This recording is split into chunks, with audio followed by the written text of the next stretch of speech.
A 16-year-old was one of two people killed in a crash in Highlands Ranch on Friday. It happened near South University Boulevard and South Crossland Way. One other person was also killed in the crash, and a third was injured. 9 News reporter Jaleesa Irizarry spoke to the teenager's father today, remembering his son as a star.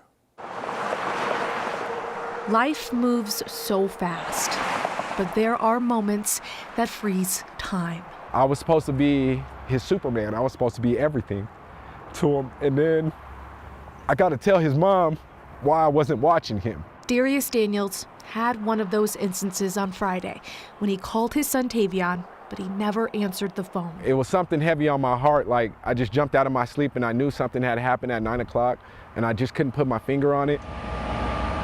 Around 9 p.m., the Douglas County Sheriff's Office responded to a crash near South University Boulevard and South Crossland Way. 3 people were ejected from the car. 2 were killed, including Tavion. It crushed my world. My son was all-American to me, everything that I wanted in a son. Darius is still wrapping his head around the sudden loss. Tavion was an active, fun 16-year-old. He played football for Rangeview High School in Aurora and had big dreams to go to college and become a professional athlete. He was the older brother, so he always looked out for his sisters, and that's all it was, just so much ambitiousness. Authorities believe speed was a factor. Darius says Tavion was not driving the car. But as deputies continue to investigate how this happened, the only thing that matters to this family is that it did. I didn't expect to lose my son this quick. Life is not promised to us, and neither is tomorrow. The family still has a lot of questions regarding the circumstances of the crash. The Douglas County Sheriff's Office says the investigation is ongoing. A memorial is being planned at Rangeview High School for next week. Tom.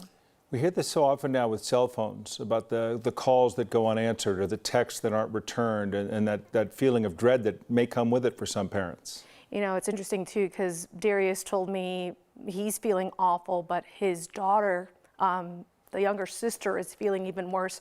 She had called him 5 minutes before the crash and they had a quick conversation. It's understandable. All right. Thank you, Jaleesa. A Westminster police officer hit and killed a man who stepped into traffic last night. This happened about 10:30 on Sheridan Boulevard near 107th Avenue, close to Westminster City Park. Police say the officer was driving southbound when a man stepped into the traffic lanes and the officer hit them with their car. The man died at the scene. The officer wasn't hurt and was placed on paid leave while an investigation is underway. Take a look outside now. A cooler day, less sunshine, a calmer day as well, at least so far. Kathy Sabin's with us now taking a look at things. We could use a quiet day or two, Kath. It's not going to be today, Tom. Oh, good. Thank you. We thought just gloomy is enough. No, just gloomy. I know exactly what you're thinking, especially after such an active weather pattern last night, all of the late evening rain and hail. The cloud cover, the stratus deck, the cooler temperatures, as Tom mentioned, has helped to slow down thunderstorm development. But now we're getting a little bit of a break in the cloud cover. Thunderstorms are starting to fire up along the foothills, and they're tracking quickly to the east. And some of the cameras around the area are starting to show some of that cumulus development vertically, and temperatures are starting to warm. Denver, we actually got into the lower 70s, and that's warm enough now that we're starting to see, with these high humidity numbers, some of those storms start to really go. Winds have been coming in out of the east and northeast this afternoon. The severe weather threat appears greatest now in southern Colorado, with a severe thunderstorm watch in southeastern Colorado from Pueblo down to Trinidad. Some reports of 1-inch diameter hail with that severe cell tracking east toward the Branson and Kim area just outside of Trinidad. And to the north, some scattered storms coming off the foothills did drop some hail in Castle Rock and Colorado Springs as they've been moving rapidly east. So far, Denver has been spared as the evening drive gets underway. If today's not a holiday or an extension of the holiday weekend for you, but we're not out of the woods. There's a lot of thunderstorms still potential to go this evening. Storm Prediction Center has Denver in that slight risk for hail and heavy rain yet this evening. And so do some of our future cast modeling, showing waves of storms coming off the foothills. Thankfully, they're moving quickly, but a brief heavy rain shower, some small hail, not out of the question for Denver as we move through the 6 o'clock to about 9 o'clock time period. And then tomorrow, a repeat performance with potentially stronger storms. Temperatures continue in the 60s through the dinner hour, and coming up in Maine weather, we'll continue to track these evening storms and talk about the severe potential for tomorrow. We've got a drier weekend ahead. We'll talk all about that with the extended forecast in just a bit. Thanks, Kathy. The Devil's Thumb fire in Grand County has grown since it started yesterday about this time. It's now burned about 95 acres, is 0% contained. The cause of the fire is still unknown at this point. Fire officials are investigating. Meanwhile, firefighters in western Colorado were able to keep the Spring Creek fire from growing too much yesterday, despite challenging weather conditions. It only grew about 8 acres in the past 24 hours. It's 37% contained. Officials expect more critical fire weather in the next few days. All right, pay attention, because starting Monday, RTD is going to shut down the L-Line light rail. They're doing that to fix some of the rail itself near 30th and Welton. So the L-Line won't be carrying passengers for about 3 weeks. RTD is recommending that riders explore bus route 43 as one option.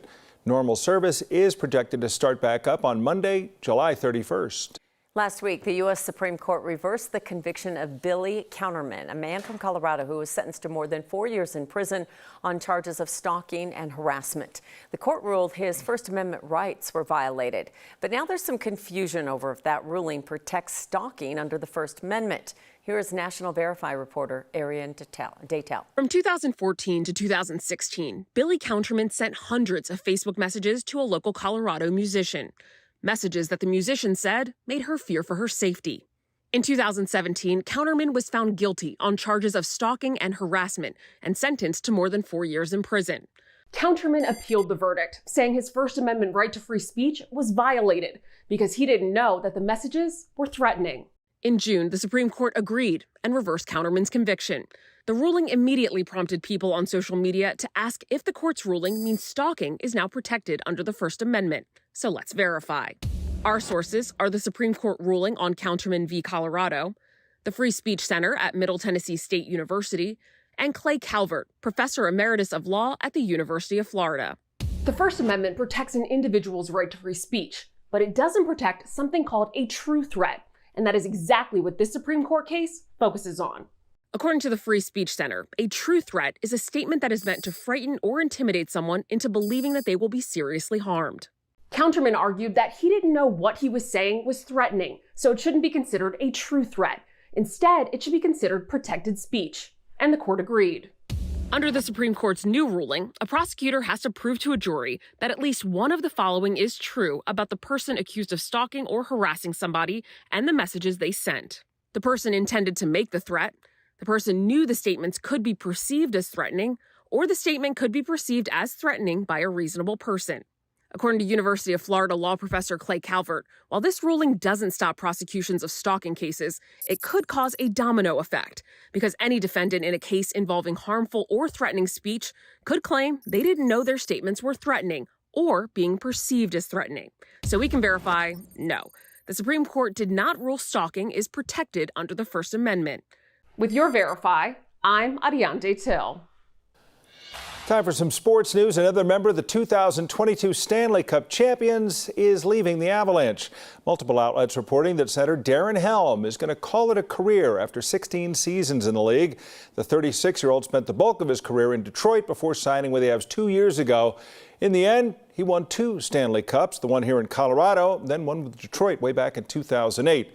He anchored the Avs' 4th line through that Stanley Cup season, and boy, did he come up big during the run. He scored the game winner. Remember that shot in the final seconds of Game 6 against the Blues? That's what sent the Avs into the Western Conference Finals.